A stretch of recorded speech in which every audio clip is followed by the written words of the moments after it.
ယောက်ျားနင်ငါပြောစရာတခုရှိငါဝန်ခံမလို့ပေါ့ဟဲ့နင်ငါတကယ်တော့လေနင်ကငါရဲ့ပထမဦးဆုံးယောက်ျားမဟုတ်ငါမှနေရင်ပထမယောက်ျားတစ်ယောက်ရှိ你要每天晚不能买有家药啊？တကယ်俺那地形机，别有家药啊？မဟုတ်ငါနင်ငါ့ကိုအဲ့ဒါခွင့်လွှတ်ပေးနိုင်မလားနင်ခွင့်လွှတ်ပေးမှဆိုငါနင်ကိုပြောပြမယ်ခွင့်လွှတ်နိုင်လား困了没问题。နင်ကိုပြောပြမယ်နေရန်ကုန်မှာရဲ့ကိုဗစ်တွေဖြစ်လဲဖြစ်ကောနေရန်ကုန်မှာမလားငါအိမ်မှာလေအဲ့တော့ရွာမှာနေရတယ်လေရွာမှာလဲနေရောနေတဲ့ခါနဲ့လည်းမတွေ့ရဘူးအဲ့တော့ကိုဗစ်တွေဖြစ်လဲဖြစ်ကောငါအမေဘေးရင်ကြည့်တာဘေးရင်ကြည့်လဲကြည့်ရောငါ့ကိုယောက်ျားရိုက်ကိန်းရှိတယ်တဲ့ကန်းလည်းအညံပိုင်းနဲ့ရောက်နေတယ်တဲ့အဲ့ဒါငါ့ကိုရဲတရားချေးတဲ့အနေနဲ့တဲ့ဟိုယောက်ျားမရအောင်ပေါ့ဟဲ့ငါ့ကိုဟိုတလိမ့်ဆန်တကောင်ကောင်နဲ့ငါ့ကိုပေးစားရမယ်တဲ့ကြက်တို့ဟိုဘဲတို့အကြောင်းတို့ခွေးတို့နဲ့ပေါ့ဟဲ့ငါ့ကိုပေါ့ဟဲ့ပေးစားရမယ်အဲ့ဒါနဲ့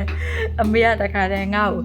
ဟိုငါအဖွားလေးတွေငါအဖွားလေးတွေညမငါဒီလေးတွေအတက်ရလားမသိဘူးကြက်ကလေးတကောင်ယူလာပြီးတော့ငါနဲ့ပေးစားတာတဲ့အဲ့ကြက်ကလေးနဲ့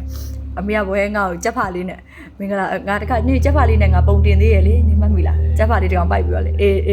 အဲ့ကြက်ဖာလေးနဲ့အမေကငါ့ကိုပေးစားတာဆိုပြီးတော့တခါတည်းငါ့ကိုပေးစားလိုက်တယ်ပေါ့ဟဲ့ဘေးညာလူတွေပြောပြီးတော့ဝိုင်းယောက်ျားရပြီပေါ့သူကရဲရချေပြီးတော့ငါအဲ့ချက်နဲ့တော့ပေးစားလိုက်ကောပေးစားပြီးဘယ်တော့မှမကြောက်သေးအဲ့ချက်ကလေးကြီးလာဟောတခါတည်းအမငါတော်တွေကရန်ကုန်ကနေပြီးတော့ဟိုငါကြီးတွေလေငါကြီးတွေကရန်ကုန်ကနေပြီးတော့အိမ်လေလာအောင်ရွာကိုပြန်လာအောင်မိရခါတည်းဘာချက်ကြွရမှမသိရွာမလည်းဟင်းစားရှားတယ်ဆိုအဲ့ချက်ကလေးကိုမိရရိုက်တာအမေရိုက်တာတော့မဟုတ်ဘူးသူများကိုတခိုင်းတာပေါ့သူများကိုတခိုင်းပြီးတော့အမေအဲ့ချက်ကလေးကိုအမေချက်ကျွေးလိုက်အဲ့ကောကြီးတို့အဲ့နဲ့ငါနဲ့မေကဘလို့ဖြစ်သွားလဲဆိုတော့ဝိုင်းဆိုင်ရနေပြီးတော့ငါမုံစိုးမလေးမကင်းကဖြစ်သွားအဲ့ကြောင့်နေငါရဲ့ဒုတိယယောက်ျားငါရဲ့ပထမယောက်ျားအဲ့ဒီအိမ်ရမွေးခဲ့တဲ့ချက်ဖာလေးအဲ့ချက်ဖာလေးတေသွားတော့ငါမုံစိုးမဖြစ်ပြီးတော့မှငါနဲ့အေးငါချက်ဖာမိမဖြစ်ပြီးတော့မှနေရငါချက်ဖာငါယောက်ျားကွယ်ငါချက်ဖာတေသွားချက်ဖာကစားလို့ကောင်းတယ်ငါကိုယောက်ျားကိုငါကိုပြန်စားတယ်မိမငါအဲ့ဒီချက်ဖာတေသွားတော့မှအဲ့ဒါအဲ့ချက်ဖာမရှိတော့မှမုံစိုးမဖြစ်ပြီးတော့မှနေနဲ့ငါဖူးစာဆုံးတာနေရငါရဲ့လင်းငယ်နေယာဒုနဲ့နေတာလုံးလေးနဲ့လင်းငယ်ဖြစ်သွား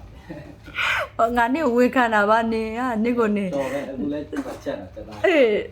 ဟိုချက်ကိုမြင်တော့လေငါအဲ့လိုမျိုးနင်ချက်သားကြော်နေတာမြင်တော့ငါတတိယပါလို့အဲ့ကိစ္စငါနေဝင်ခံတာတခါလေနေရတကယ်တော့ငါရဲ့လင်းကြီးမဟုတ်ဘူးဒုတိယယောက်ျားငါမှပထမယောက်ျားရှိအဲ့ယောက်ျားအသေးသွားတော့ငါမိုးစိုးမဖြစ်ပြီးတော့မှနင်နဲ့ဖူးစားစုံတာ